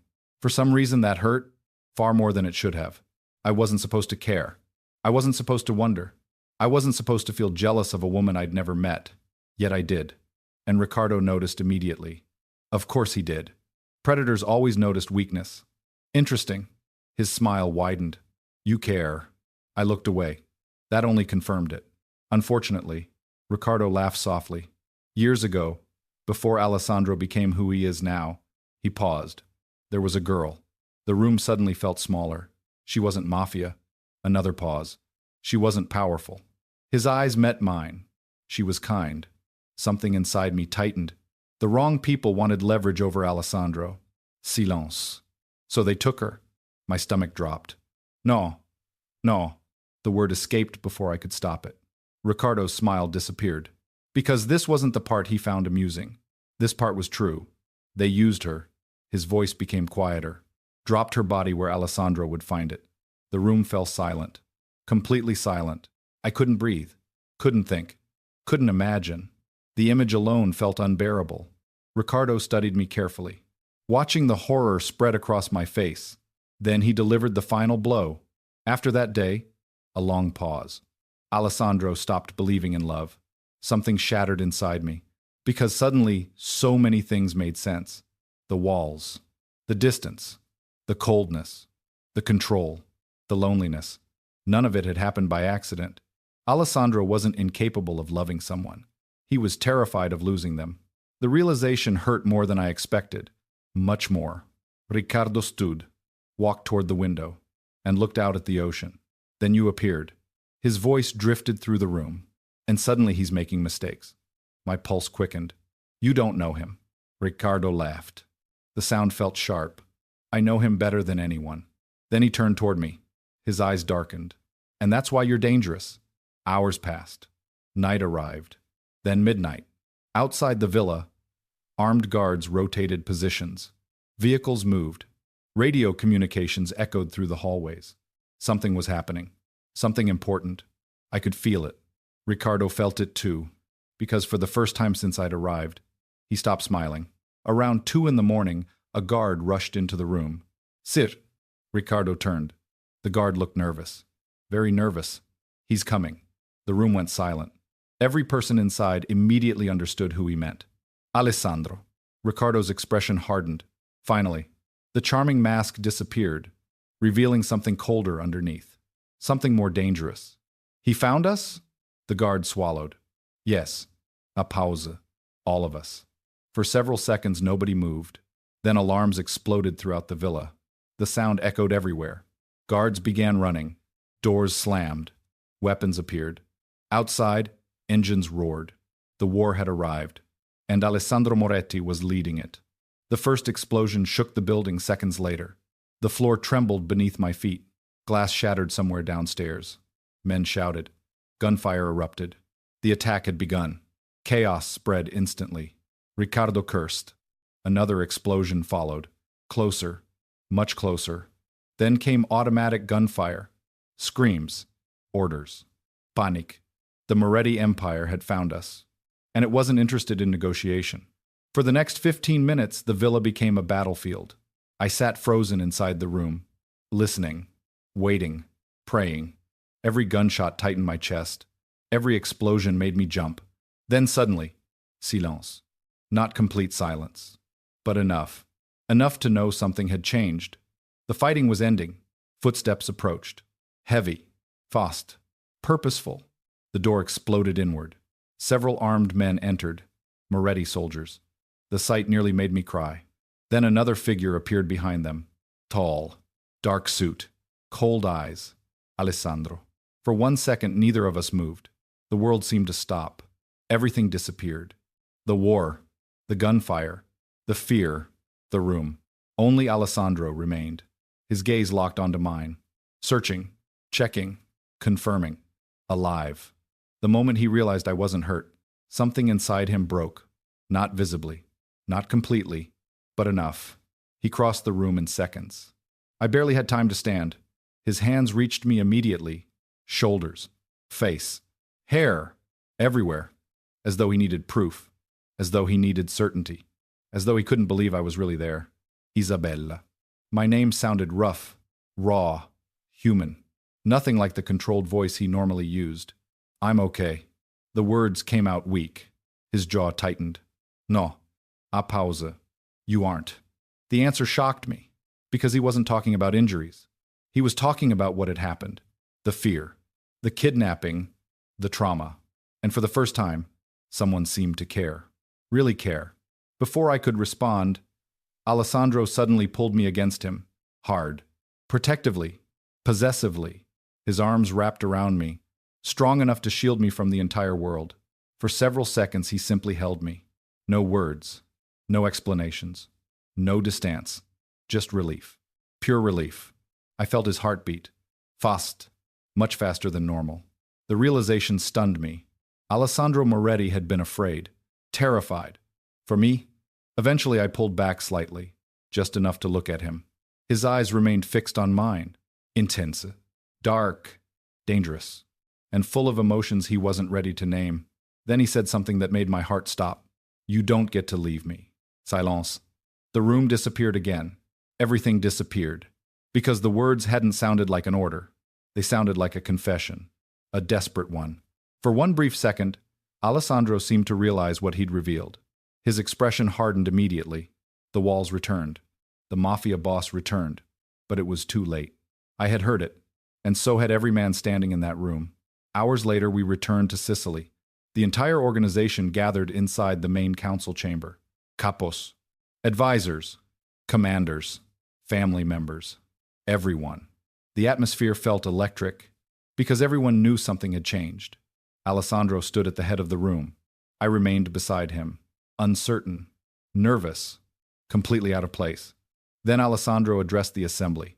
His voice echoed through the chamber. From this moment on, silence fell. Absolute silence. Every eye turned toward him, then toward me, and back again. Alessandro's gaze swept across the room, daring anyone to challenge him. No one did. Finally, he finished the sentence. Isabella Rossi is under my protection. Shock rippled through the hall. A capo slowly stood, his expression cautious. Officially, the room held its breath. Nobody moved. Nobody spoke. Because everyone understood the importance of the question. Official protection meant something very different in Mafia culture. It wasn't casual. It wasn't temporary. It was personal. Very personal. Alessandro looked directly at every man in the room. Ona be ona. Slowly. Deliberately. Then he answered. One word. The word that changed my life forever. Officially. The room exploded into whispers. But I barely heard them. Because I suddenly understood what everyone else already had. Anyone who touched me now was declaring war against Alessandro Moretti himself. And somewhere beyond Sicily, Riccardo Moretti had just received that message. The problem was, Riccardo wasn't planning to attack me anymore. His next target would be far more devastating. Because he had finally discovered the one thing capable of destroying Alessandro completely. Not his empire. Not his money. Not his power. His heart. Chapter 9. The Counterattack. The morning after Alessandro publicly placed me under his protection, the entire balance of power inside Sicily shifted. I felt it everywhere. In the way guards greeted me. In the way servants stopped whispering when I entered a room. In the way Sofia Bellini suddenly looked at me as if I were her greatest enemy. Because I had become something dangerous. Not a maid. Not a witness. Not even a protected asset. I had become important to Alessandro Moretti, and everyone knew it. Including our enemies. Especially our enemies. For the first time since arriving at the estate, Alessandro stopped trying to keep me away from the investigation. Instead, he pulled me directly into it. The realization came one afternoon when I entered his office and found a seat waiting beside him. Not across the room. Not in the corner. Beside him. One of the capos noticed my hesitation. His eyebrows lifted. Mine probably did too. Alessandro didn't even look up from the documents. Sit. I obeyed. Immediately aware that every person in the room had noticed. The message was obvious. Deliberate. Strategic. Alessandro wasn't hiding my importance anymore. He was announcing it. The meeting lasted nearly 3 hours. Financial records. Hidden accounts. Property transfers. Political connections. The deeper we dug into Riccardo's network, the uglier the truth became. He hadn't built an opposition. He had built a second empire. A shadow empire. One designed specifically to challenge Alessandro. Everything pointed toward the same conclusion. This wasn't revenge. This was succession. A war over inheritance. A war over legacy. And somehow, I was becoming part of it. That realization should have frightened me. Instead, it made me determined. Because Alessandro had spent years protecting everyone else. Now it was my turn to help him. The breakthrough came from a mistake. A very small mistake. The kind most people would never notice. Fortunately, I wasn't most people. Late one evening, I sat reviewing photographs collected from Riccardo's properties. Hundreds of images. Meetings. Vehicles. Guests. Employees. At first, they seemed random. Then my memory started connecting patterns. One face appeared repeatedly. Different locations. Different years. Different countries. Always present. Always nearby. Always watching. I leaned forward. My pulse quickened. No way. Alessandro immediately looked up. What? I pointed toward the photographs. This man. He frowned. What about him? I've seen him before. A pause. Many times. Several investigators gathered around. I began arranging photographs across the table. 1, 2, 5, 10, 20. The room slowly fell silent. Because the pattern became impossible to ignore. The same man appeared in every major operation connected to Riccardo. Every single one. Always hidden. Always overlooked. Always present. Alessandro stared at the photographs. Then at me. Then back at the photographs. How did you notice this? I shrugged. The same way I notice everything. The answer earned the faintest hint of a smile. The kind only I ever seemed to receive. And somehow that smile felt more valuable than diamonds. The evidence led us deeper into Ricardo's past, and what we discovered surprised everyone, including Alessandro, because the roots of the conflict stretched back decades, long before the assassination attempts, long before the Moretti Empire reached its current power. Back to childhood, back to family, back to jealousy. The story emerged piece by piece. Ricardo and Alessandro had grown up together, trained together, competed together, but while Alessandro inherited leadership, Ricardo inherited resentment. Every victory Alessandro earned became another wound. Every achievement became another humiliation. Every success became another reminder. The wrong son had inherited the throne, at least according to Ricardo. The realization changed everything, because suddenly his actions made sense. This wasn't greed. It was obsession, an obsession nurtured for years, possibly decades. An obsession powerful enough to destroy an entire family. Unfortunately, another problem emerged. Sofia Bellini. The investigation uncovered several private communications, encrypted messages, secret meetings, financial transactions. The evidence pointed towards something nobody expected. Sofia wasn't merely jealous. She was helping Ricardo. The room exploded when the report appeared. Several capos cursed. Others demanded answers. I simply stared, because suddenly every insult, every humiliation, every suspicious encounter made sense. Sofia hadn't hated me because I was beneath her. She hated me because Alessandro kept choosing me, and she was willing to burn everything down because of it. The betrayal hit harder than expected, not because I cared about Sofia, because of what it meant. The circle around Alessandro had become smaller, and smaller, until almost nobody remained. That evening, another bomb exploded. Metaphorically, Marco disappeared. At first, nobody cared. Then security discovered missing files, missing money, missing access codes. The realization spread quickly. Marco had betrayed the organization. For money, for protection, for survival. Nobody seemed surprised, least of all me. Alessandro found me standing alone on a balcony overlooking the sea. The sunset painted the water gold. For several moments, neither of us spoke. Then he quietly asked, "Are you all right?" The question surprised me, because despite everything happening around us, he still worried about me. I looked toward the horizon. He was never who I thought he was. Alessandro remained silent, waiting. I continued. For years, I kept wondering why I wasn't enough. The words came easier than expected. Maybe because I trusted him. Maybe because I shouldn't. I thought something was wrong with me. A pause. But there wasn't. Alessandro's gaze softened. Dangerously. Painfully. No. His voice remained low. There wasn't. The conviction behind those words almost broke me. Because for the first time, I believed them, not because he said them, because he meant them. The silence that followed felt intimate. Too intimate. My heart knew it. His probably did too. Yet neither of us moved. Neither of us looked away. The moment stretched. Then Alessandro reached out. Slowly. Carefully. His fingers brushed a strand of hair behind my ear. The gesture lasted only seconds. Yet it felt enormous. Meaningful. Terrifying. The kind of moment capable of changing everything. And judging by the look in his eyes, he knew it too. Then his phone rang. The spell shattered instantly. Reality returned. War returned. Ricardo returned. The call changed everything. Again. Within an hour, investigators arrived carrying new evidence. Evidence capable of ending the war. Or starting a bigger one. At the center sat a locked safe recovered from an abandoned Moretti property. The safe had belonged to Alessandro's father. Nobody had opened it in years. Perhaps decades. The room became silent as the final lock released. Inside rested several documents. Old photographs, personal records, and one sealed letter, addressed directly to Alessandro. His expression darkened immediately. Slowly he opened it, then began reading. The room remained completely silent. The longer he read, the paler he became. A reaction I had never seen before. Not once. My stomach tightened. Something was wrong. Very wrong.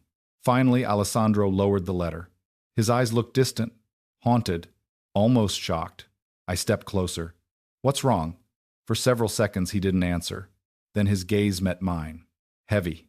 Conflicted. Devastated. The silence felt endless. Finally he spoke. Ricardo wasn't trying to steal my empire. Every person in the room froze. Nobody moved. Nobody breathed. The implication alone felt impossible. What do you mean? The question escaped before I could stop it. Alessandro looked down at the letter, then back at me. A long pause followed. The kind of pause that changes lives. When he finally spoke, the answer sent a chill through every person present. He believes it belongs to him. Silence. Absolute silence. Because suddenly this wasn't a war for power anymore. It was a war over identity, inheritance, blood, and whatever secret Alessandro's father had taken to his grave. The terrifying part? The letter suggested Ricardo might not be completely wrong. And if that was true, then the next battle wouldn't merely decide who ruled the Moretti Empire. It would decide who had the rightful claim to it. Chapter 10. The Fall of the Enemies. The letter changed everything. For 2 days, nobody slept. Not really. The Moretti estate became the center of a storm that had been building for more than 20 years. What Alessandro discovered inside his father's final letter wasn't merely a family secret. It was the foundation of the entire war. The truth was ugly, complicated, and devastating. Decades earlier, Alessandro's grandfather had chosen an heir, not based on birth order, not based on blood, based on ability. The chosen heir was Alessandro's father, not Ricardo's. The decision shattered the family. Resentment spread. Arguments became feuds. Feuds became hatred. And hatred eventually became obsession. By the time the next generation inherited the conflict, the damage was already done. Ricardo had grown up believing something important, something poisonous. The empire had been stolen from his family. Every success Alessandro achieved only reinforced that belief. Every victory deepened the wound. Every year strengthened the obsession. The letter didn't excuse Ricardo's actions, but it explained them. For the first time, Alessandro understood exactly why his cousin had spent years building a conspiracy. And for the first time, he looked sad instead of angry. Because betrayal hurts differently when it comes from family. The final operation began 72 hours later. Everything depended on it. One meeting, one confrontation, one chance to end the war. The gathering took place inside the largest council chamber in the Moretti network. Every major capo attended, every family representative, every advisor, every witness. No secrets. No private negotiations. Everything would happen in the open. Exactly how Alessandro wanted it. The atmosphere felt electric. People whispered. Rumors spread. Tension filled every corner of the room, because everyone knew something historic was about to happen. I stood near Alessandro, not behind him, beside him. The position alone sent a message, a very deliberate message, and nobody missed it. Not Sofia, not Ricardo, not even Marco, because they were all there, all three. For the first time since the war began, the sight of Marco surprised me. He looked exhausted, nervous, defeated. Gone was the arrogant man who once believed he was smarter than everyone else. Reality had finally caught him. Sofia looked worse. Her beauty remained. Her confidence did not. The woman who once treated me like furniture now avoided my eyes entirely. That alone felt like justice. But the real target sat at the opposite end of the chamber. Riccardo Moretti, calm, elegant, dangerous. He looked like a king attending his own coronation, not a man about to lose everything. The meeting began. For nearly an hour, evidence filled the room. Financial records, witness statements, transaction histories, hidden accounts, security footage, communication logs. One by one, piece by piece, brick by brick. The empire Ricardo had built in secret began collapsing. Several capos visibly changed sides. Others looked horrified. Some looked embarrassed. They hadn't seen the truth sooner. Yet Ricardo remained calm, too calm, until Alessandro presented the final witness, Luca Romano. The room exploded. Voices erupted. Several capos stood immediately. Nobody expected it, especially not Ricardo. For the first time, uncertainty crossed his face. Only briefly, but I saw it. Luca entered under heavy guard. His expression looked older, tired, broken, like a man who finally understood the cost of his choices. The silence became absolute. Then Alessandro spoke. Tell them. Luca closed his eyes. For several seconds, nobody moved. Finally, he nodded and began talking. The confession lasted almost an hour. Every lie, every payment, every hidden meeting, every assassination plan, everything. Nothing remained hidden. The room listened in stunned silence. Even Ricardo stopped pretending, because there was no point anymore. The truth had arrived, and it wasn't leaving. When Luca finished, the chamber felt completely different. The war was over. Everyone knew it. The only question remaining was punishment. Unfortunately for Sofia, her turn came next. The evidence against her appeared on the main screen: private messages, bank transfers, communications with Ricardo's network, attempts to frame me, attempts to manipulate Alessandro, attempts to sabotage the investigation. The room watched in disbelief. Several women openly looked disgusted. Others shook their heads. The humiliation was total, complete, public. For the first time since meeting her, Sofia looked genuinely frightened. Not angry, not offended, frightened. Because she finally understood something. Money couldn't save her. Beauty couldn't save her. Family couldn't save her. Consequences had finally arrived. When Alessandro announced her exile from every Moretti-affiliated organization and social circle, the silence that followed felt deafening. Sofia stared at him, waiting, hoping, begging without words. But Alessandro never looked back. Not once. The chapter of her life ended right there. Marco's downfall came shortly afterward, and somehow it felt even more satisfying. Because unlike Sofia, Marco had every opportunity to choose differently. He simply didn't. The evidence against him was overwhelming. Corporate theft, fraud, information leaks, conspiracy, everything. By the time the presentation ended, even Marco knew it was over. He looked toward me once, only once, as if hoping for sympathy. He found none, not because I hated him, because I was finally free of him. There is a difference. The authorities took him away before the meeting ended. And for the first time in years, I felt nothing. No pain, no regret, no sadness, only relief. Then came the final confrontation. Ricardo, the architect, the mastermind, the man who started it all. The chamber became silent as Alessandro approached him. Two cousins, two heirs, two men carrying decades of family history, standing face to face. For several long seconds, neither spoke. Then Ricardo laughed. A tired laugh. A broken laugh. Congratulations. Alessandro remained silent. Ricardo shook his head. You still don't understand. His gaze drifted toward the assembled family. I wasn't trying to destroy the empire. A pause. I was trying to take back what belonged to my father. The room listened. Nobody interrupted. Because for the first time, Ricardo wasn't lying. He genuinely believed those words. That belief had poisoned his entire life. Alessandro understood it too. I could see it in his eyes. The sadness, the disappointment, the regret. Not for losing an enemy. For losing family. Eventually, the family council delivered its verdict. Unanimous. Ricardo lost everything. Titles, authority, assets, influence, position. The empire he spent years building disappeared in a single afternoon. Justice. At last. When the meeting finally ended, people began leaving. Conversations resumed. Relief spread. The war was over. Or so everyone thought. Then something unexpected happened. Alessandro remained standing, watching the room, waiting. The atmosphere shifted immediately. Several capos noticed. Others sat back down. Silence slowly returned. Then Alessandro began walking. Not toward the council. Not toward the exit. Toward me. My heartbeat instantly accelerated. Every person in the room noticed, including me. Especially me. He stopped directly in front of me. Close. Too close. The kind of close that made it difficult to think. The chamber fell completely silent. Nobody moved. Nobody spoke. Then Alessandro asked a simple question. Do you trust me? My pulse hammered. The answer came without hesitation, without fear, without doubt. Yes. For 1 second, something extraordinary happened. Alessandro smiled. Not the faint, almost smiles I had occasionally seen. A real smile. Warm. Rare. Beautiful.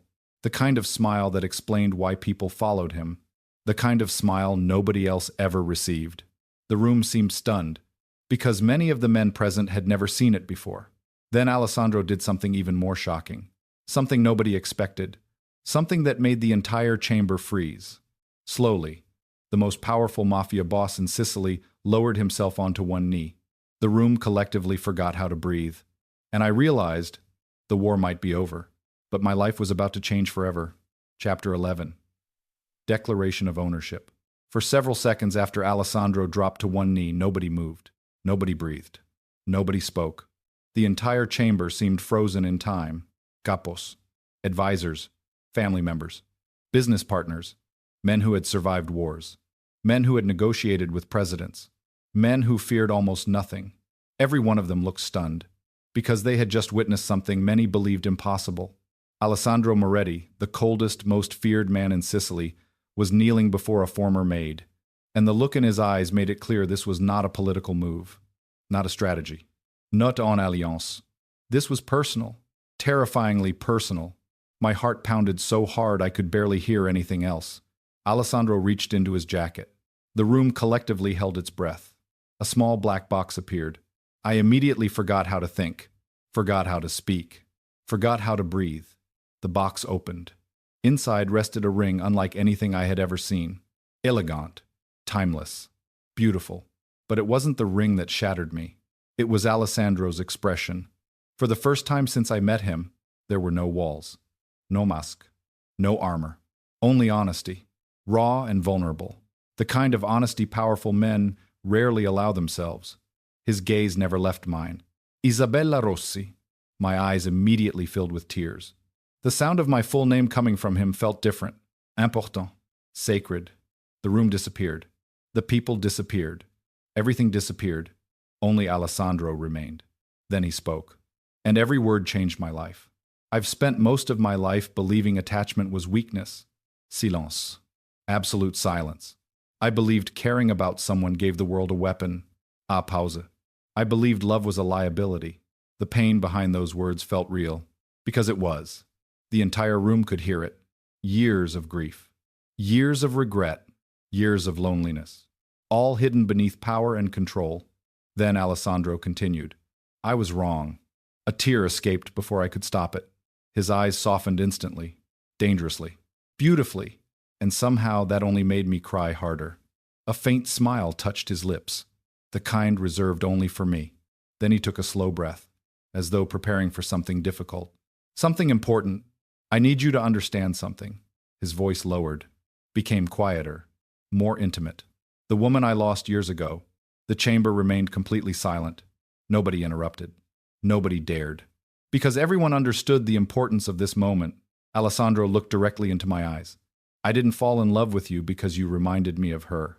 Relief hit me so hard it almost hurt. Because somewhere deep inside, I had feared that. Feared being a replacement, a memory, a ghost. Alessandro seemed to recognize the fear instantly. Of course he did. He always noticed everything about me. You are nothing like her. A pause. And that's exactly why I love you. The world stopped. Love. The word echoed through my entire body. I felt it. Everywhere. My chest. My throat. My heartbeat. My soul. Because Alessandro Moretti had finally said it. Not implied it. Not hidden it. Not protected himself from it. He said it. Openly. Publicly. Fearlessly. The room seemed to vanish. Only his voice remained. You make me laugh. A small smile appeared. Several capos looked genuinely shocked by that statement. Apparently, they couldn't imagine Alessandro laughing. Honestly, neither could I. You challenge me. Another pause. You see good in people when they don't deserve it. His eyes softened. And somehow, the faintest smile touched his face. You convinced me there might still be good in me, too. That nearly broke me. Completely. Because I knew how hard those words were for him. How much they cost. Alessandro slowly stood, the ring still in his hand, his gaze never leaving mine. Then he asked the question, the one every person in the chamber had been waiting for. Will you marry me? The tears came immediately. No hesitation, no uncertainty, no fear, only certainty. Because somewhere along the way, the most dangerous man in Sicily had become home, and I had become his. Yes. The word barely left my mouth before the chamber erupted. Cheers. Applause. Laughter. Celebration. For the first time in years, the Moretti family had something to celebrate instead of mourn. But Alessandro seemed completely unaware of everyone else. His entire focus remained on me. Only me. He slid the ring onto my finger, then gently lifted my hand. His thumb brushed across my knuckles. A small gesture, yet somehow more intimate than anything else. The room faded again. The moment belonged only to us. Eventually, the celebration calmed. Yet Alessandro wasn't finished. Not even close. Because a proposal wasn't enough. Not for a man like him. Slowly, he turned toward the gathered family. The atmosphere immediately shifted. The Mafia boss returned. Not completely, but enough. His arm wrapped around my waist. Protective. Possessive. Certain. The gesture sent a clear message. Then Alessandro addressed the room. Every eye focused on him. Every ear listened. His voice carried effortlessly through the chamber. Today, Isabella becomes part of this family. A pause. No one questions her. Another pause. No one disrespects her. The warning became obvious. Deliberate. Deadly. Then his gaze swept across the room. One by one. Capo by capo. Leader by leader. Until every person present understood exactly what he meant. Finally, he delivered the sentence that would echo throughout the Sicilian underworld for years. She is mine. Silence. Powerful silence. Not because people were afraid. Because everyone understood the weight behind those words. In the world of the Mafia, that wasn't possession. It was protection. A promise. A vow. A declaration of war against anyone who dared hurt me. The message spread quickly. Within hours, every major family in Sicily knew. Within days, the rest of Europe knew. The most feared Mafia boss alive had publicly claimed the woman he loved. And anyone foolish enough to challenge that reality would pay dearly. The following weeks passed in a blur of preparations. Wedding plans. Family meetings. Ceremonies. Security arrangements. For the first time in years, the Moretti estate felt alive, happy, peaceful. The war was over. The future finally looked bright. Or at least it did. Until the night before the wedding. The celebration had ended late. Most guests had already retired. The estate slept beneath a sky full of stars. I stood alone on a balcony overlooking the sea, thinking, dreaming, trying to accept that my life had completely changed. Then footsteps approached. Slow, deliberate, un familiar. I turned. A stranger stood at the end of the corridor. An elderly man, well-dressed, serious. His expression carried something unusual. Not fear, not hostility, urgency. The man looked directly at me, then handed me a sealed envelope. For Alessandro. My stomach tightened. Who are you? The old man hesitated, then answered quietly. A friend of his mother. The words instantly caught my attention, because almost nobody spoke about her anymore. The stranger looked toward the ocean, as though remembering something painful. Then his gaze returned to mine. His next sentence sent a chill through my entire body. Tell Alessandro the truth never died. My pulse quickened. What truth? The old man remained silent for several seconds. Then finally he answered, and what he said changed everything. The truth about what really happened to his mother. My heart stopped. Because for the first time, I realized the biggest secret in the Moretti family had never been Riccardo, never been the inheritance, never been the war. It was the woman whose death shaped Alessandro's entire life. And the envelope in my hand contained a revelation powerful enough to change the future of the Moretti dynasty forever. Chapter 12. Happy ever after. The envelope remained unopened for almost an hour. Not because Alessandro was afraid, because he already knew one truth about family secrets. Once opened, they could never be closed again. The celebration had ended. The estate slept. Only a few lights remained visible across the massive property overlooking the Sicilian coast. I found Alessandro standing in his office. The envelope rested on his desk, untouched, waiting, just like us. For several moments, neither of us spoke. Then I quietly placed my hand over his. Immediately his fingers intertwined with mine, a simple gesture, one that had become natural between us. Comforting, steady, home. You don't have to do it tonight. My voice barely rose above a whisper. Alessandro looked down at the envelope, then back at me. A faint smile appeared, the kind only I ever received. No. Pause. I think I do. The room fell silent. Slowly, he opened the envelope. Inside rested several documents. Old photographs, handwritten letters, medical reports, and one final letter addressed directly to him. The handwriting belonged to his mother. The moment Alessandro recognized it, his entire body froze. I watched him carefully. The most feared man in Europe suddenly looked like a little boy again. Asson. Nothing more. With trembling fingers, he unfolded the paper, then began reading. The silence lasted several minutes. I never interrupted, never moved, never spoke, because some moments belong only to the heart. When Alessandro finally finished, his eyes were shining, not with anger, not with pain, with tears. The sight nearly shattered me, because this was the man who carried an empire on his shoulders, the man who stared down enemies without blinking. Yet now, he looked vulnerable, human, and somehow more beautiful than ever. "What is it?" The question came gently. Alessandro lowered the letter, then looked at me. His voice sounded rough, emotional, different. The story I believed my entire life, a pausa, was a lie. My pulse quickened. He took a slow breath. My mother wasn't abandoned. Silence. She wasn't betrayed. Another pause. She sacrificed everything to protect me. The words hung in the air. Heavy, powerful, life-changing. The documents revealed a truth hidden for decades. Years earlier, Alessandro's mother had uncovered a conspiracy inside the family. A conspiracy targeting her son, targeting the future heir. To protect Alessandro, she secretly worked with trusted allies, moved money, created safeguards, prepared escape plans. Everything she did was for him. Everything. The tragedy wasn't that she had failed. The tragedy was that nobody ever knew the truth. Not even Alessandro. Until now. The realization changed something inside him. I could see it. The guilt he had carried for years. The questions. The regret. The pain. For the first time, it began to disappear. Not completely, but enough. Enough to let him breathe again. Enough to let him heal. Enough to let him finally move forward. Hours later, we sat together on the balcony, watching the sunrise over Sicily. The sea stretched endlessly before us. Beautiful, peaceful, calm. For once, there were no enemies, no conspiracies, no assassins, no betrayals. Only us. Alessandro wrapped an arm around my shoulders, pulling me closer. Not because he feared losing me, because he enjoyed having me there. The difference mattered. A lot. You know. His voice carried a hint of amusement. I never expected any of this. I smiled. The Mafia empire? His eyebrow lifted. You? My heart immediately betrayed me. Again. After all this time, he still had that effect. Alessandro noticed. Of course he did. Then he kissed my forehead. Slowly. Tenderly. The gesture felt infinitely more intimate than grand declarations.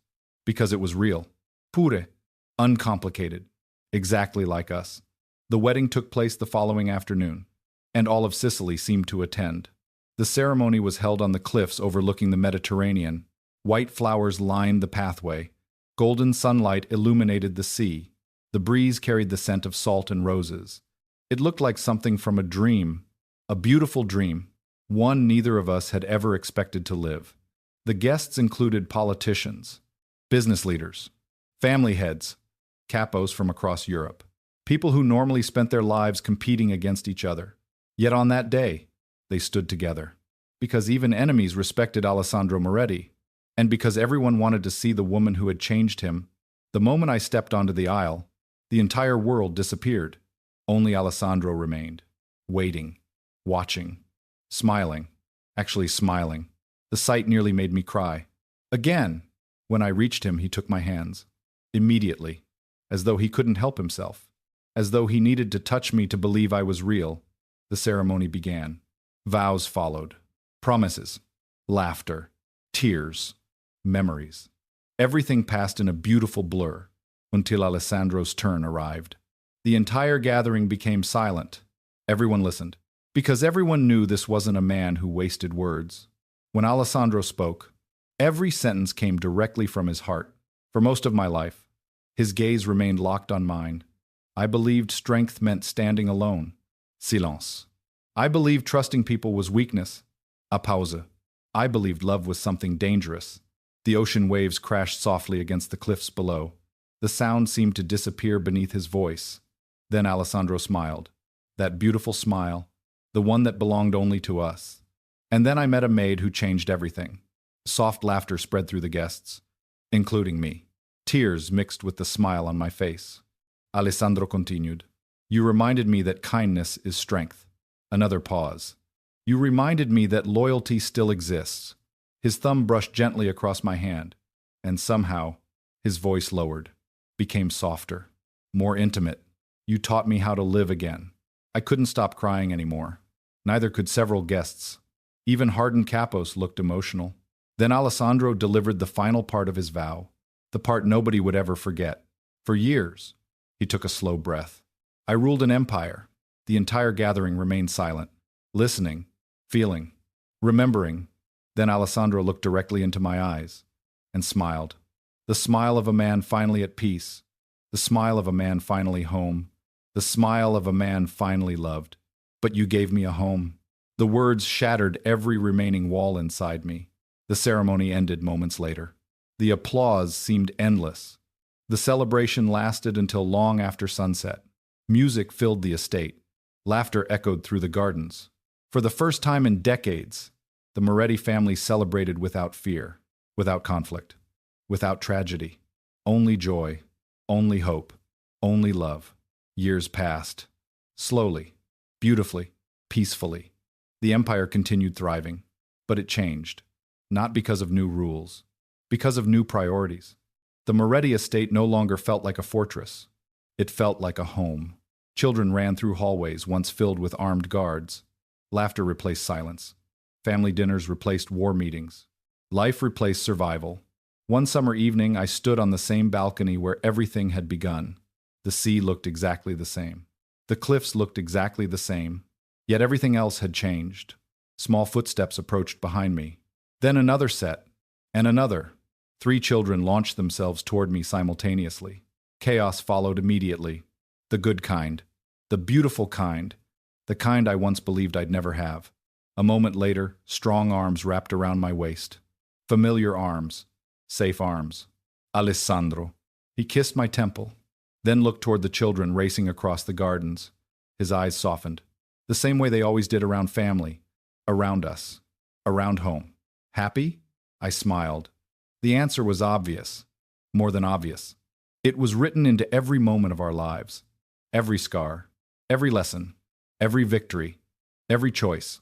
Every act of love. I turned toward him, then nodded. Very. Alessandro smiled, the same smile that once shocked an entire Mafia empire. Then he pulled me closer. The Mediterranean stretched endlessly before us.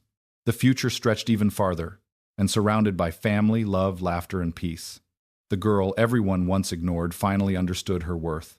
Not because a powerful man loved her, because she had learned to love herself. And the most feared Mafia boss in Europe finally discovered something more valuable than power, something more valuable than wealth, something more valuable than an empire. Home. The end. If this story touched your heart, don't forget to like the video and subscribe to the channel. Tell us in the comments, what was your favorite moment between Alessandro and Isabella? Was it the rescue, the proposal, or the moment he declared, "She is mine"? Your support helps us create more emotional Mafia romance stories every week. And remember, sometimes the most powerful men don't need an empire. They only need one person who feels like home. See you in the next story.